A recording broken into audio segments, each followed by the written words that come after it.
Nelson Dellis is a 5-time USA memory champion. He once memorized an entire deck of cards on the summit of Mount Kilimanjaro and filmed the whole thing. It took less than 4 minutes. Safe to say he is an accomplished mountaineer and beyond who is doing his best to live a dope life. Nelson's YouTube channel currently sits at 272,000 subscribers and over 17 million channel views.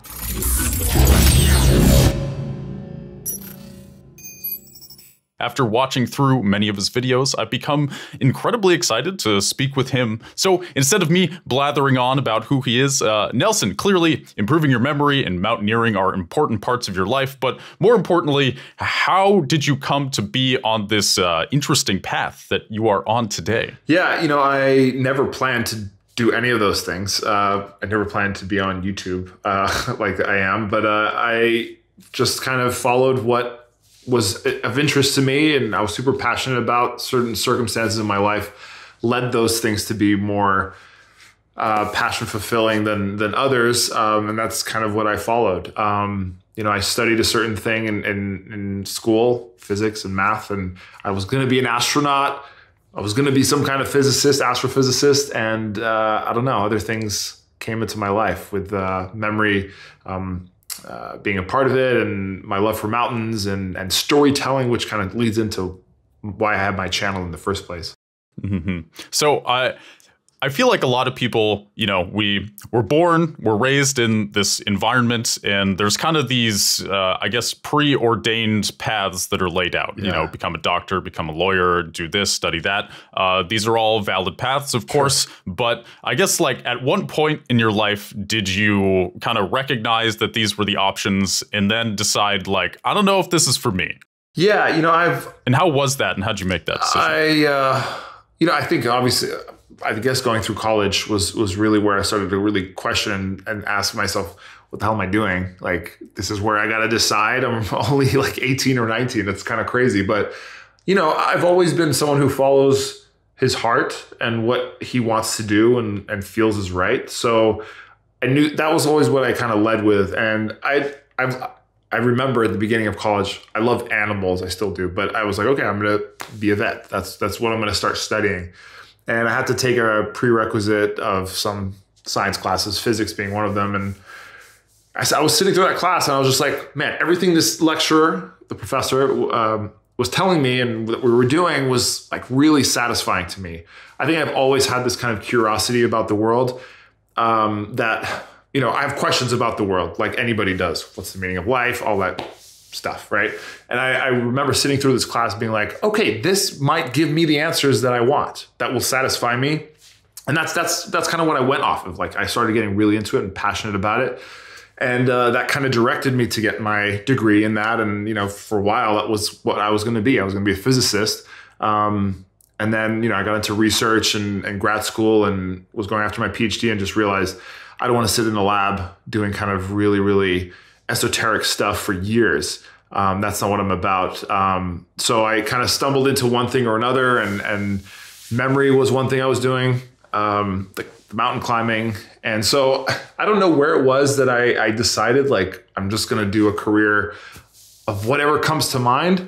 I don't think I ever said that, honestly. It's just, I've always been someone who follows what their heart says, and not to a way where I like will switch every 5 seconds, you know, like, oh, I want to do this. No, I want to do this. I'm not like that. But to a point, you know, I listen like, okay, I've given this enough time. Is this really what I want? Yeah, I'm feeling it, or I'm not feeling it. And then kind of go the direction that I wanted to. But it was always kind of started with what I really was interested in. You know, that was kind of like square one. Mm-hmm.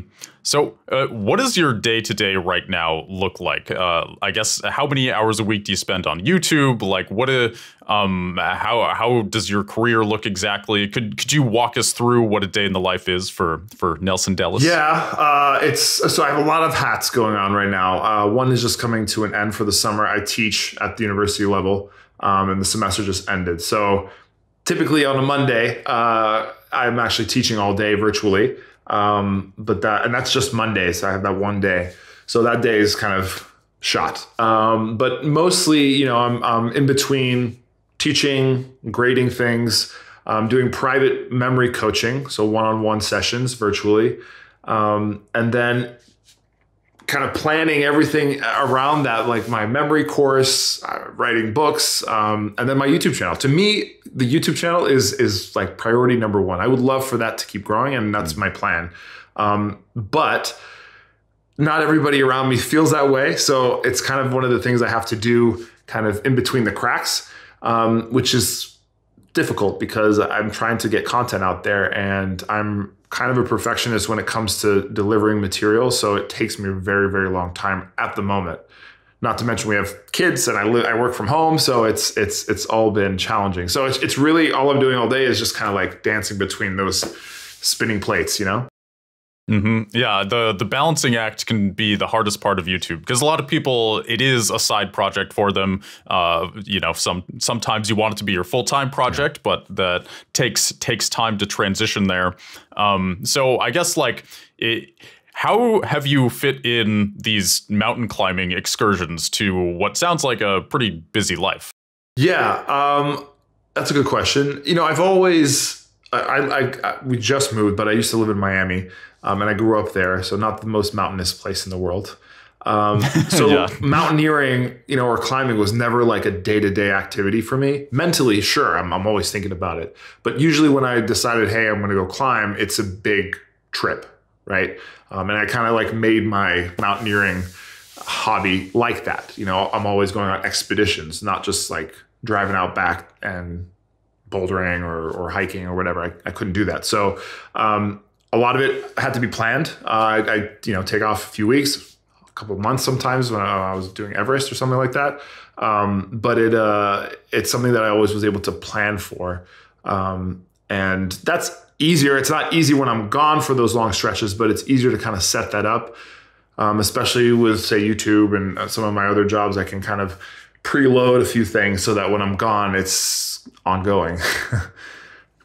Mm-hmm. It's not easy, but, so it's something that I try to kind of incorporate them too. So like what I did a climb last year, I try to make some content out there that would have been interesting, you know, when I came back to edit for my channel that made sense for my channel, but also ties in the climbing. Mm-hmm. And like how many climbing excursions, so to speak, have you done over the years? Over the years, let's see. I mean, I started climbing in 2008, and I really try to do one big one a year. So yeah, whatever that's been, it's harder and harder now. And then COVID, I don't think I did anything in the beginning of 2020, we did a trip.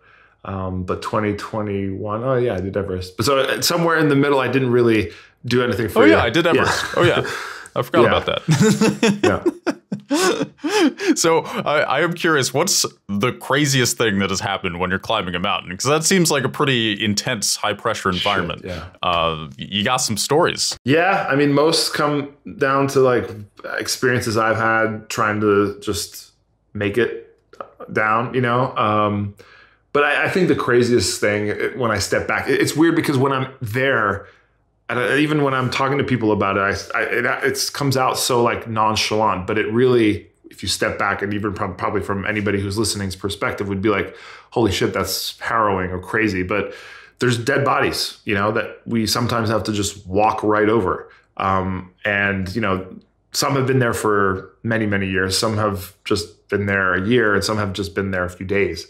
And it's someone you saw, you know, or like conversed with. So that's always bizarre. And especially at high altitude, you know, the bodies don't quite decompose the same, or they don't at all.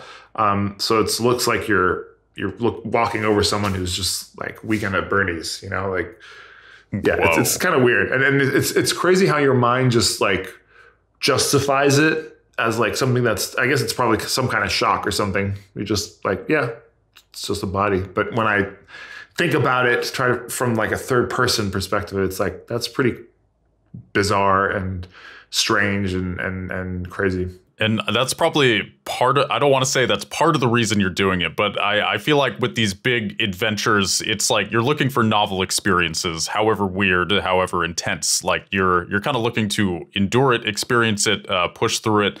And I guess that just comes with the territory. Yeah, I mean, you know what it is. And I think everybody who climbs like that can kind of say the same thing. Is like when you see when you're like close to death and you walk literally over it, it makes you feel more alive. And that's the most cliche thing ever, but it makes sense in a way, because you suddenly have this realization, like how precious life is and how immediate and how present you have to be, you know, in a situation like that. And there's very few day-to-day moments where you have to feel like that.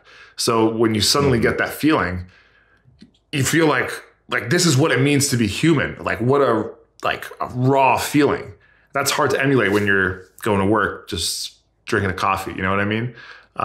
So you can imagine how like addicting that feeling is, and you're constantly searching for something like that. And when you set the bar yay high, all you can do is either match it or try to go higher, you know?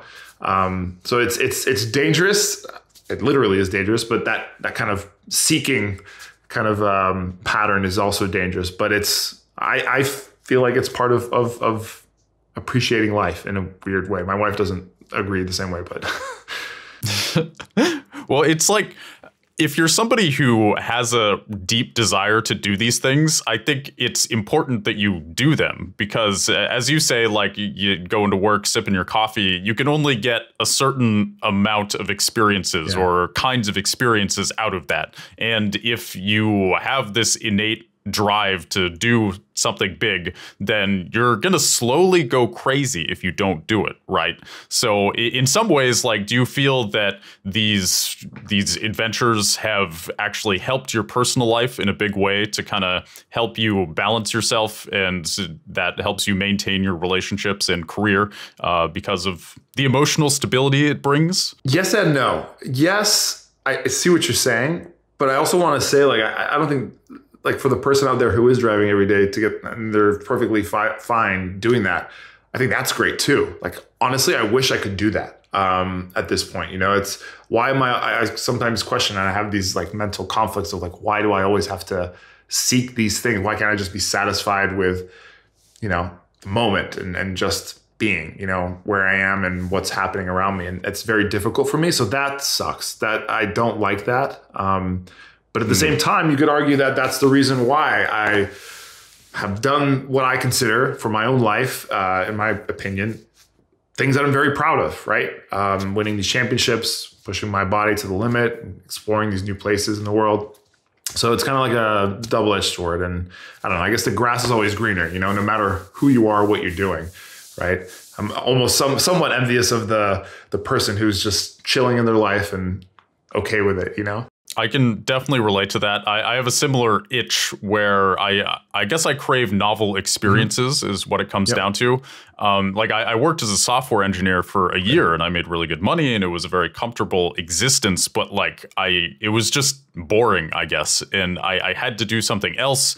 And so I got into YouTube, and well, I'd been doing YouTube, but it's like, if I could have just been the software engineer guy, like I'd be set. You know, but instead I'm like going on this weird path, starting channels, working for people and just kind of like trying to find my way.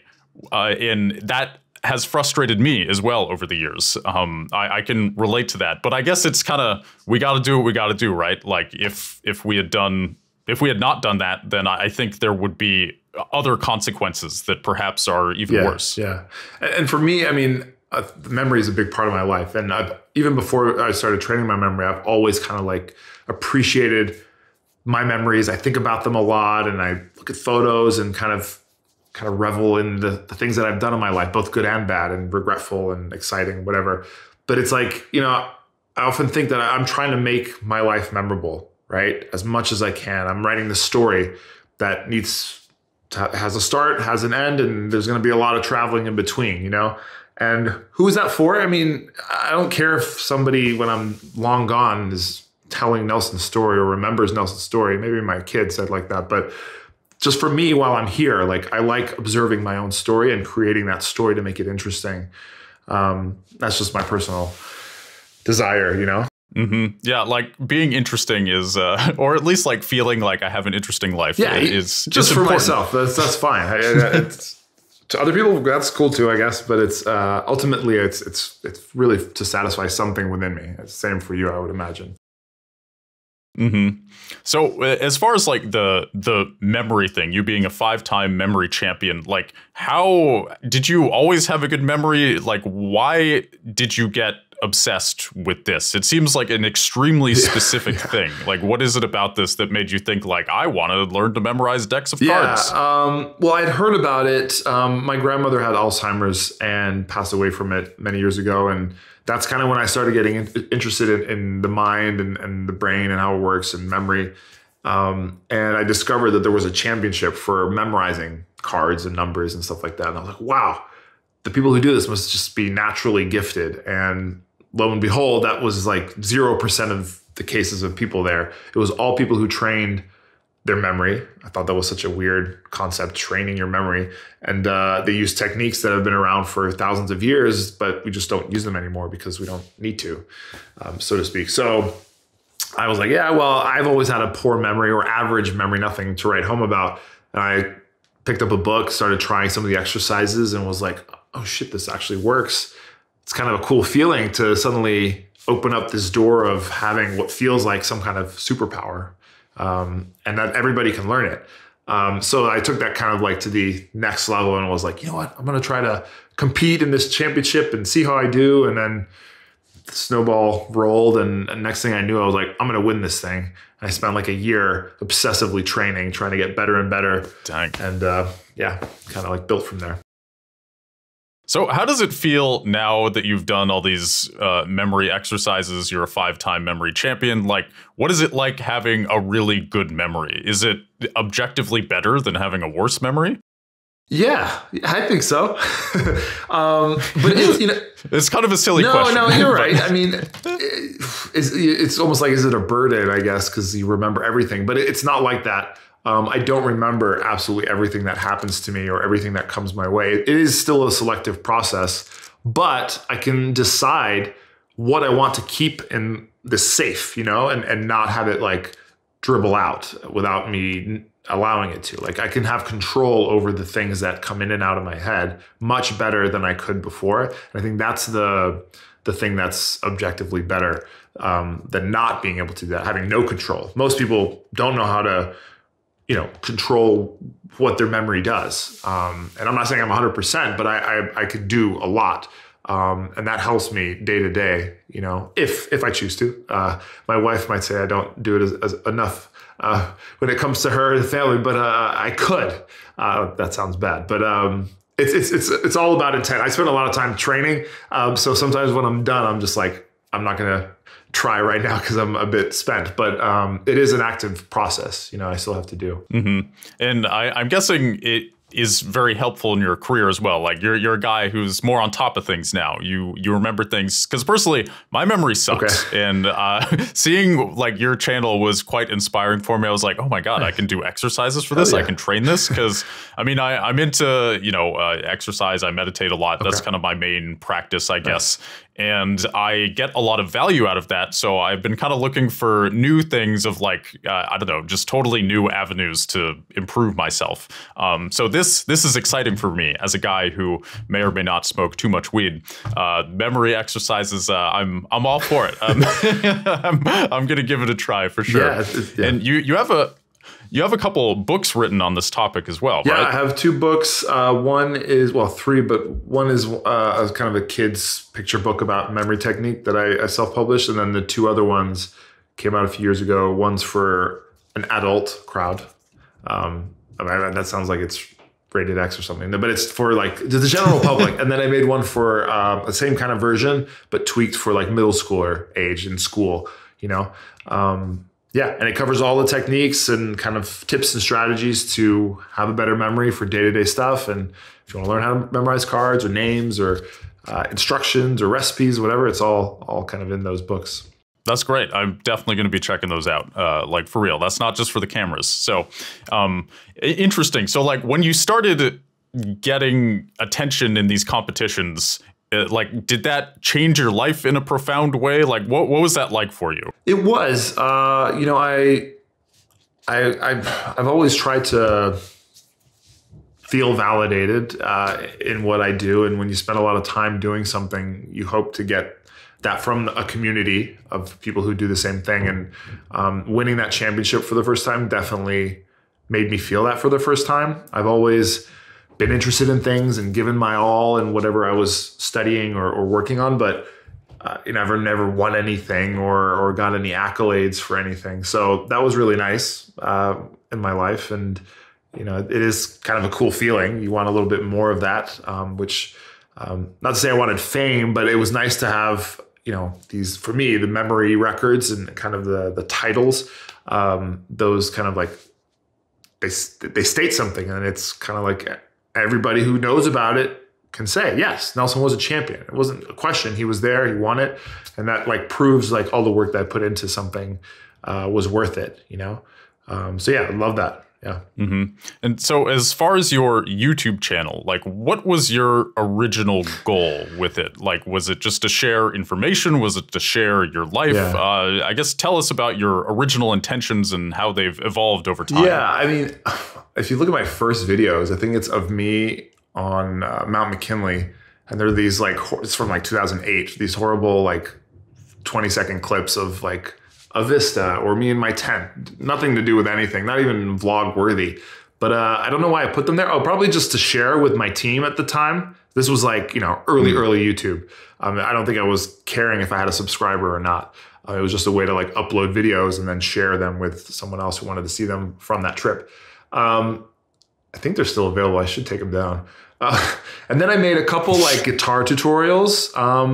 And that was just because like I knew how to play a couple songs that were kind of in demand in the certain community, and I wanted to share how I knew them, and they're fun little videos, and those actually still do pretty well. They're old videos too. But then, I got really into Casey Neistat back in like 2015. Yes, I had just moved to New York. So I was like, oh man, I'm going to vlog my life every day. And so I tried that for a month, and I think I got like 4 or 5 videos out, and they were okay. I kind of did a vlog, but tried to make it somewhat related to who I am as a memory athlete. And I don't know, I didn't have many subscribers other than my friends. And, one thing I would also do is over the years during my climbs and my travels, I'd make little videos that were fun, I think. And I always liked the cinematography part of it and the editing part, kind of building the memorable story. And then, I don't know, there was, I had an opportunity to make some videos for a brain training app. And I was like, I was going to get paid for it. So I was like, okay, cool. I'll use my like fun, vloggy Casey Neistat ripoff style to make a memory video. And I think any memory video at the time, if that existed, was just like a really stiff, boring person talking about, here's a memory tip, So I think that kind of made people be like, oh, this is cool. This is fun. And then I built off of those. I think there was an article that came out in Memory Research about brain training in 2016. And so that helped kind of boost some of those videos. And I think it broke 1,000 subscribers. So I was like, cool, okay, maybe I could start monetizing this or something. But it took me a long time to break the threshold to get paid, And then I started making more. I was like, okay, I call them a series of like random memory tips videos. And, I did 1, 2, 3 up to like 20 something, and started building on that. Had certain videos kind of blow up. One video in particular in 2017, over the summer, I was on vacation it was an old video from 3 months before on memorizing how to do Morse code. And it just kind of exploded. I was at like 17,000 subscribers, which was amazing to me. I'd broken 10,000. I was like, this is wild. Like, where can I go from here? I'm never going to reach 100,000, but 10,000 was incredible. Maybe 50,000 would be reachable. And I doubled from 17 to like 34, 35 in like a week. And I was like, what is happening? My video went over like 1 million views. And and then it kind of dipped, and then it was still like a steady curve up. And I've had, hits over the years. Sometimes those videos that did really well in the past kind of like had a resurgence suddenly via the algorithm, whatever made that happen. And I don't know, it slowly turned into like this process of like, okay, I'm going to churn out a video. And now I have this whole process. I have lists of videos that I'm going to attempt to do. And I think what made my videos pop was how they were, I took a lot of care into the cinematography and in a space where that really wasn't done. So I think my video stood out a lot more. Mm-hmm. And I like how your YouTube channel seems like it's been very flexible for you over the years. You're kind of just like, whatever you're doing, you're putting it up. Like your first few videos were literally, you climbed a mountain, you took some 20-second clips, you put them up.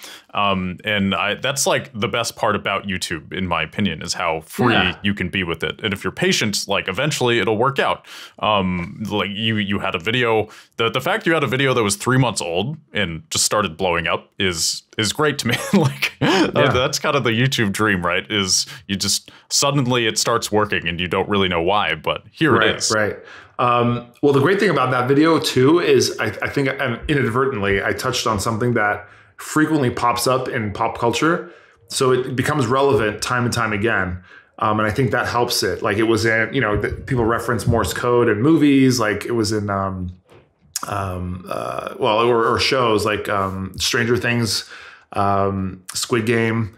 I can't remember, but that movie that won Best Picture from Korea a few years ago, the Psycho Killer one where they have the person in the basement. Do you know what I'm talking about? I don't watch enough movies. Damn, okay, I'm getting. I could probably Google it. Psycho Killer in Basement Korea movie. It starts with a P. It's a one word. The Chaser? No. Starts with a P. Yeah. Psycho Killer Basement. What? I'll try for like 30 more seconds. Parasite. Oh, yes. Okay. I remember hearing about that. So yeah. So then, or it was like in a BTS song or something. There's some Morse code reference. So I'll get a lot of people just comment being like, here because of this. And I'm like, okay. So that was clever. So that also made me think, well, maybe I should make. I do a mix of videos, as you can tell, but sometimes I'm like, maybe I should make a video that could potentially hit time and time again. So I did randomly last Christmas with my wife, her recounting how Lord of the Rings first part goes from her memory. So it's still memory related, but it's like, yeah, I mean, every so often there's going to be an anniversary of that movie and some behind the scenes footage comes out. Maybe that video will suddenly get a little pop, But yeah, I think one thing I learned from someone I collaborated with once was, I want to make videos about everything. My travels, vlogs, potentially reaction videos, whatever. But, if people are going to start subscribing, they may not necessarily want to see that. So I always have to kind of, whatever I want to do personally, put it through the lens of memory, right? So if I'm going to do a vlog or a travel vlog, let's say, don't do like the kind of Sam Colder thing, because like he can do that better than I can. But that's not what my channel is, and the views I'll get are sad, right? For a video that I just released out of the blue for that. So what if I make that a video about creating a memory palace in said location, right? A little bit different. Will it do great? I don't know, but it'll definitely do better than just a simple travel vlog. And I thought that was a great kind of insight, is like, do whatever video you want, but always kind of keep that thread of what your channel is about somewhere through there, to kind of keep it coherent. Totally. Yeah, there's a level of authenticity there, but you're still keeping to, as you say, the thread that people often come to your channel for. I think that's like the balancing act of YouTube, where what works usually. Once you've kind of reached a certain level, what topics are going to do the best. But if you try too hard to cater to that, then you'll end up like sterilizing your videos. Yeah. You do need to kind of live your life and somehow find how that thread can relate to your life, and that may change over time, and that's totally reasonable. And in my opinion, that's kind of the fun of it.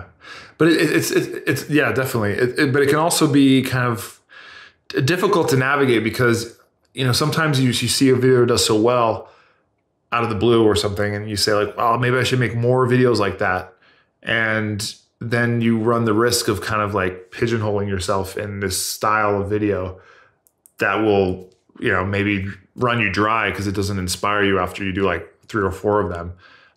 That happened to me last year. I had a video where I reacted to someone and it blew up, and I got literally almost 100,000 new subscribers from one particular region of the world, because it related to someone from there. And that was great. I did a follow-up video, did well as well. And then I was like, what, am I just going to keep making videos about this? Like, ultimately I'm going to go back to what I was making before, and then those followers, and maybe I'm going to lose a bit, but that's just what it is. I don't know. It's tough, right? Because I know a lot of people, they do this one thing for their channel and it does great. But it's hard to kind of know what is, for me, I think ultimately I just got to make what I feel passionate about. Otherwise the videos are going to suck, I think that's the most important thing, at least for me. Definitely. And could you tell us a bit about that reaction video? Like, why did you choose to make it? Who did you make it about? Et cetera, et cetera. Yeah. It was, it was memory related. So it was a video I had seen, I don't know, maybe end of 2018, early 2019, of a guy in Nepal doing some insane memory stuff. And I'm very experienced in what I can do and what I've seen other people do. So I very quickly was able to be like, this is fake. But I'm always kind of slightly keeping the door open. There's maybe some things that I don't know about, or something someone can do that outperforms what we know. So he came out with more and more videos over the years. And one day I said, let me just do like a survey of some weird memory tricks that people do. And he was one of them. Some were real, some were questionable, some were fake. And then it did really well. And I got a lot of interest from the Nepal community. And then he came out with another video that was just like insane. I reviewed that as well. And then I was actually in Nepal, and the guy reached out to me. I had actually talked to him before through Facebook. I was like, if I'm ever there, would you do an interview? And he was like, yeah. I'd also called him out on my channel and said, hey, let's do an interview together. And he wanted to do it. I don't know why he wanted to do that. But yeah, we did an interview in person. It was really long, but it was fascinating because I was somewhat convinced, but it was clear to a lot of the viewers that it wasn't, like, there was an easy way that he could have been fooling me, and like I couldn't see that when I was there. So I made a follow-up video that kind of analyzed the video, and I found some other things that kind of show that it was like staged and fake.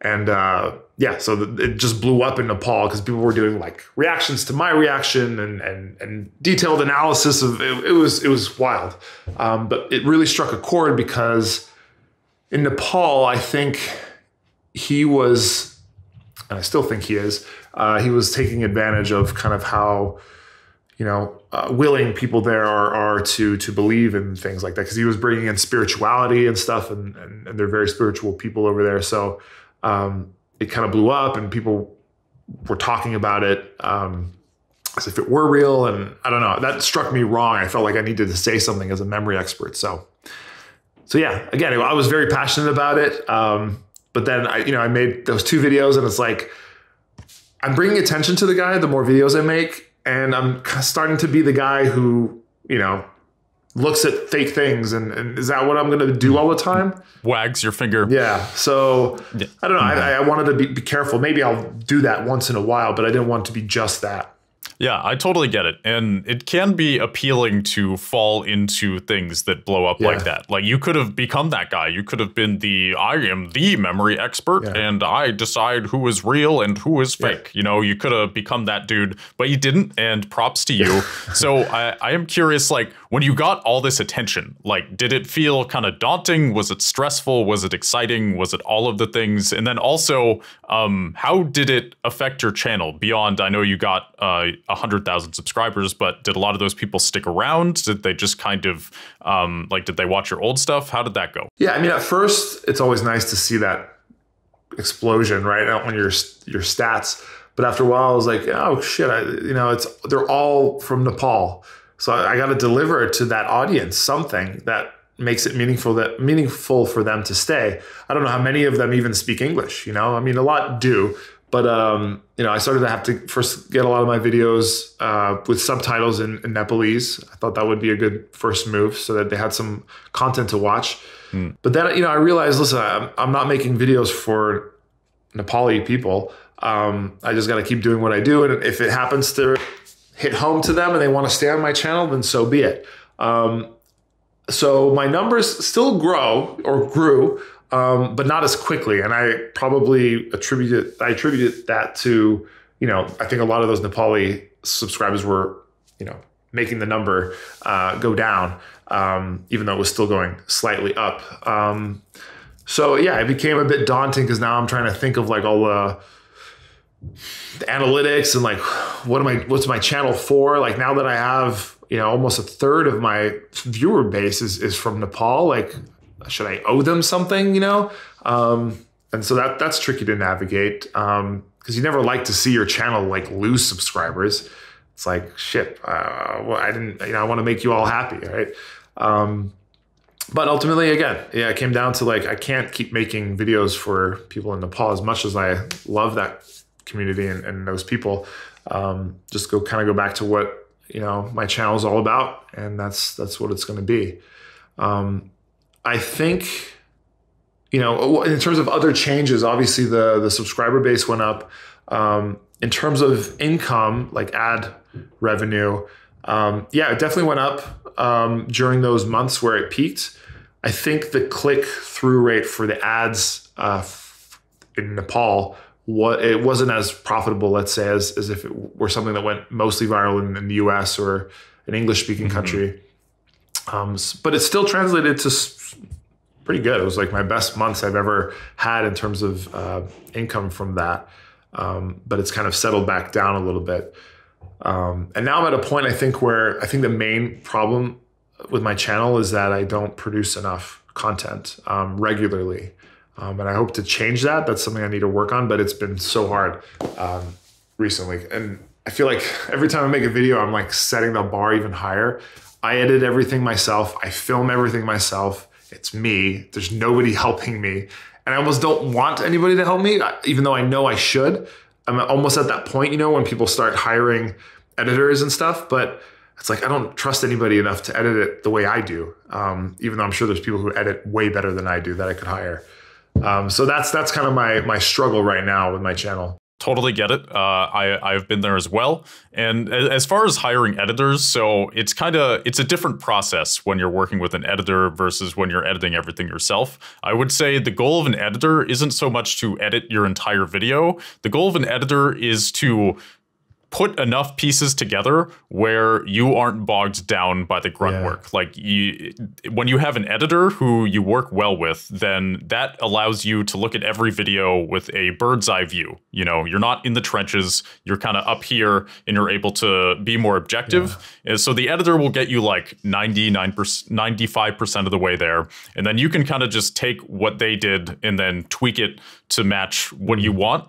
And then you've saved yourself a lot of time, and also you probably will enjoy the process more. That's kind of the idea behind an editor. I know there still is a lot of like, you're kind of giving a certain amount of control over to somebody else, and that is scary. But I think ultimately, like, it's good to keep in mind, like, if you're able to stay in that bird's eye view place, then it can be easier to keep going, I find. That's helpful to hear. You know, I need to hear stuff like that because I always think like I'm giving up all my control and, you know, how am I going to convey to someone else, like, this is how I want the story to go and how I want it to feel, like, and how I want it to hit, you know?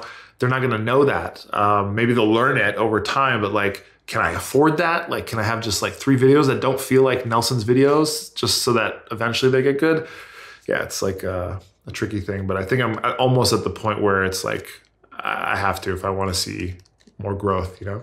Yeah, it's like more of a managerial role, I guess. And I think there's a certain amount of patience. Like, so I've worked with editors in the past, and the first few videos they do, like, they're never going to hit the way you want them to. Like, one of the first videos I got from an editor, I hated. Oh, no. It's like, I had so many notes for the editor. And then, you know, they fixed it all. And then I kind of ended up having to fix some things at the end. But then, like, by the third video, they kind of understood and it was more clear. So they, in the long run, saved me lots of time. You just have to kind of deal with it for a couple videos there. Yeah. Yes, and kind of be willing to salvage a video if need be in the beginning. And I think it's like a sort of blurry line. You know, you want to make sure you're on the same page with this person, that you work well together. Sometimes it takes time to figure that out.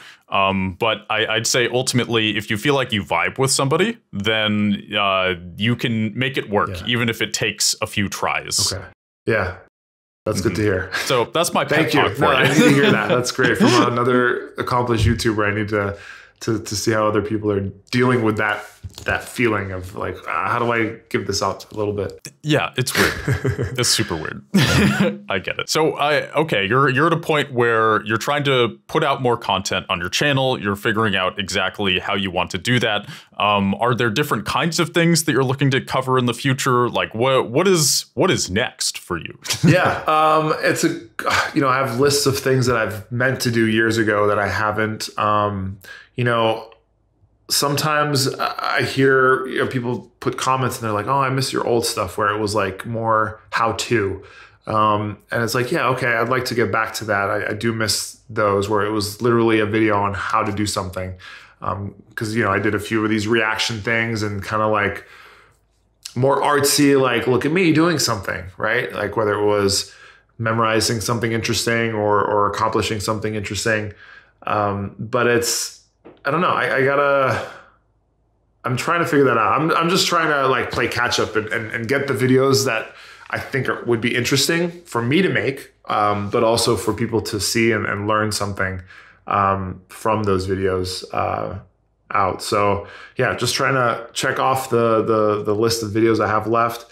I also like to use my videos as a way to document things that I personally want to get into or learn, like speed running. I've always been a fan of that community with like Mario games, for example. And I do a little bit of that, but I would like to do more. So I'm like, okay, maybe I'll do a video where I can, teach myself how to do X run in blindfolded, right? So something to do with memory. And there's other examples of that, but the video that I want to make provides kind of like the reason to kind of start doing that for myself. So I have a few of those ideas kind of cooking, and hope to tackle those this year.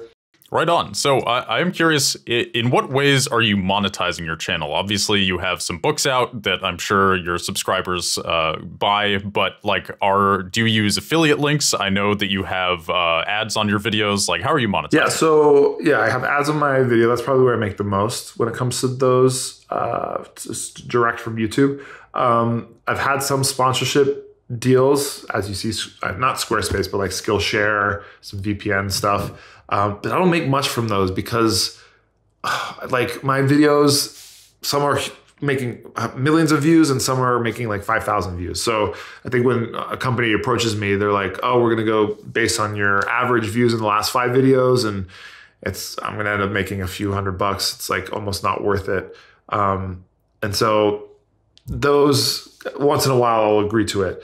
But other than that, I have affiliate links, but I don't like the links that I have are for, book recommendations or like tools that we use in the memory trade. It's not like big ticket stuff. It's not like I'm a videographer and, well, I guess I am, but it's not like what my channel's about. But I put my laptop and what I use, my camera and stuff, but I don't think anybody comes to my channel to learn that and click on that. So I don't really make much from that. My book, definitely, it's always kind of like steady sales. So that's cool. And I think the biggest thing for me in terms of monetization is the channel gives me credibility in my memory business, right? So many times I'll get a new client that I train or that hires me for a speaking gig because they saw me on YouTube. Or not even that, because there's a lot of us who do this memory stuff, but I was set apart because they saw like how presentable I was through all the YouTube videos. They saw me, maybe they didn't even watch my videos, but just kind of seeing the presence that I have and maybe even just watching a couple minutes of some of my videos, they say like, oh, this is the guy I want. I want to work with this guy. He's relatable. Seems like he has a good following. He knows what he's doing. So it's kind of like that intangible stuff that I think the platform YouTube has given me the most income from. Hard to measure really, but it's definitely made an impact since I started 5-6 years ago. Yeah, YouTube monetization is kind of weird. Like it can be so wonky. I guess it's like any business, right? If you're not just collecting a paycheck every week or every month, it can some weeks it's great, some weeks it's not so great. That can make, I guess, going full-time more difficult. So is that a goal of yours to go full-time YouTube? It kind of sounds like it is. Or do you like having it as a side thing where it kind of takes the pressure off? A little bit, yeah, because like even before I hit 100,000, it felt more like that. But now that I'm like 250,000, it feels like this is real. Like, but I keep saying like, well, if I hit 500,000, then it's like more of my business, and then I'm sure if I get there, I'll be like, okay, when I hit 1 million subscribers, then it'll be something I have to take seriously. But I almost like not taking it seriously because, I'm afraid that if I take it too seriously, that it's not going to be fun for me the same way it was when I had 1,000 subscribers. And that's what I always want to keep because I think that shows in my videos. Maybe that's me thinking small-minded and not thinking like scalable models, but I've never thought of YouTube as something that like was going to be like a scalable business. I don't know if that's bad of me but that's just the way I am. And that's where I feel like I am right now. I wouldn't call that small-minded at all. So I've been on YouTube for 8 years. And when I first started Treesicle with 3 of my friends, for the first 3 months, nobody cared, but we started releasing a new show and it did very well. The story you never knew. And that was awesome. So the beginning was very like creatively satisfying. I was getting attention. I was making some money. It was a side job and that was great. There was kind of no pressure. And then once I went full-time YouTube and all my whole team went full-time YouTube, there was now this pressure to pay the bills with only YouTube. And that did slowly kind of suck the fun out of it. I think a big reason was just we made some mistakes. We were very young, we were in like our early 20s. I'm 30 now. And it's just like you're going to make some mistakes doing that. That's okay. But I think the key word here is pressure. If you have too much pressure and not enough experience and you kind of haven't figured out how to monetize properly, then that's kind of where you can run into issues where maybe you would have turned into the guy who was just trying to debunk memory, fake memory people or whatever, if you had been put in that position at the wrong time. So I think you're wise to be aware of that. I would say like, it's always possible to scale it in a way that is true to yourself, but that takes I think it's important to also be honest with where you are at personally, because YouTube is it's a little corny maybe, but it's a journey. It's a journey. And if you're not feeling like you're ready for that, then you're not. And that's not small-minded. That's just you being you until you decide to be something else. I think you're right. I think that's kind of how I feel. It's like right now, I realize I want to grow, but I'm ready to, I've been okay kind of like pulling back a little bit these last few months. I'm ready to put a little more work into it. I'm not quite ready to make it full time, but that could change. Yeah. And I think if I'm ready for that, I feel like that's right. That's what I'll do, Right on. Yeah. And it's fun to be full time for sure. But it's it's different. It's like you don't have a boss anymore, which is great and horrible.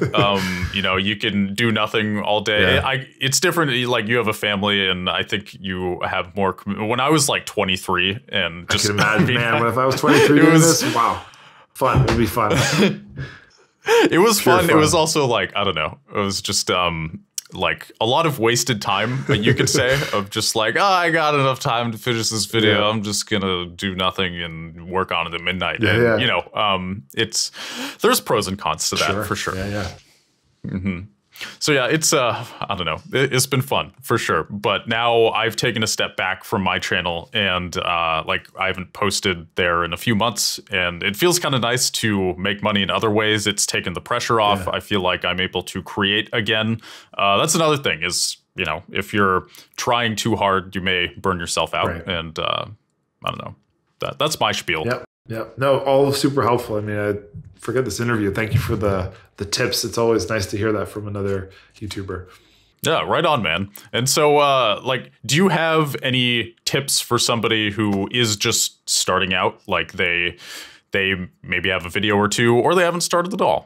Yeah, what's always been helpful for me, because it is easy to say like, oh, I'm going to make these kinds of videos, and then you're just like not interested in it, is to make videos about stuff that you care about, like in the moment. If suddenly you get this idea, even though you're working on this video, you've been working on it for a while, just like, sometimes I'll just drop that and say like, this is what's like, I'm gonna bang this out right now. I have this idea for an intro, like I'm really excited to work on it, film it.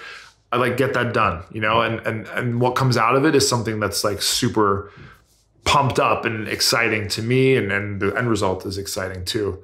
So I think that's super important. The other thing I think is this has helped me is I'll watch a lot of different people's channels, like not just memory or brain stuff, but like cooking stuff, vlogs, travel, whatever, climbing.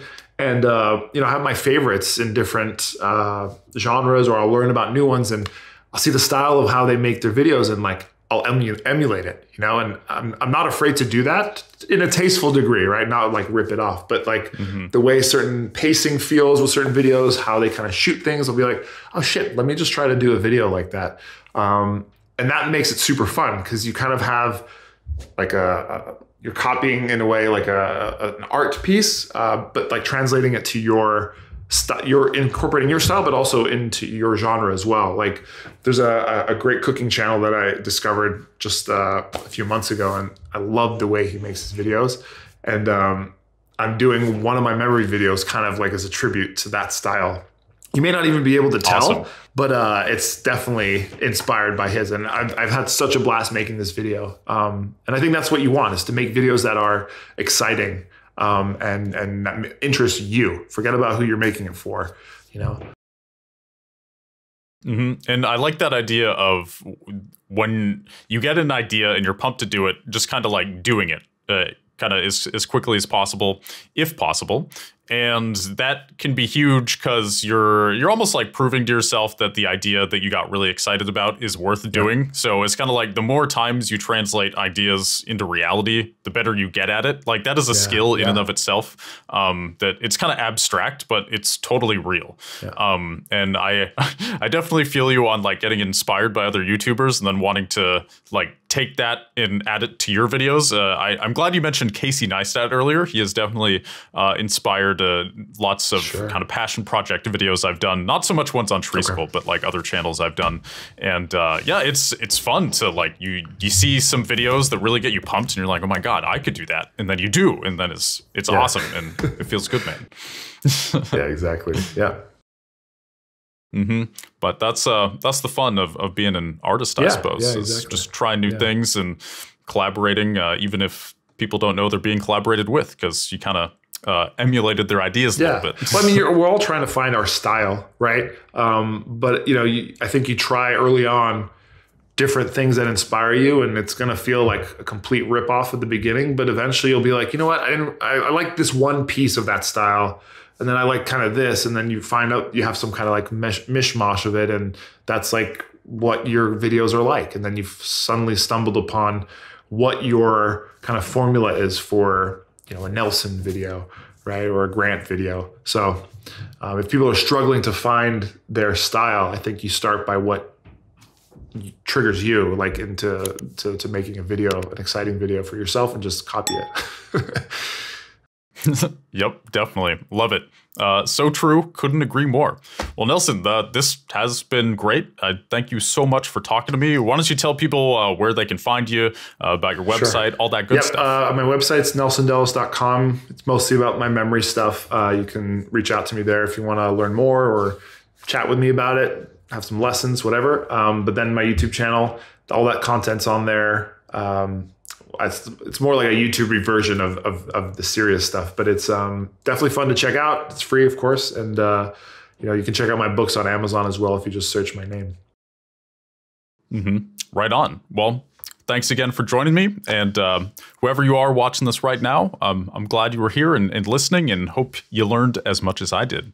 So thank you for watching, and thanks again for being here, Nelson. Thank you, and I'll see you all in the next one. Bye, everybody. Bye.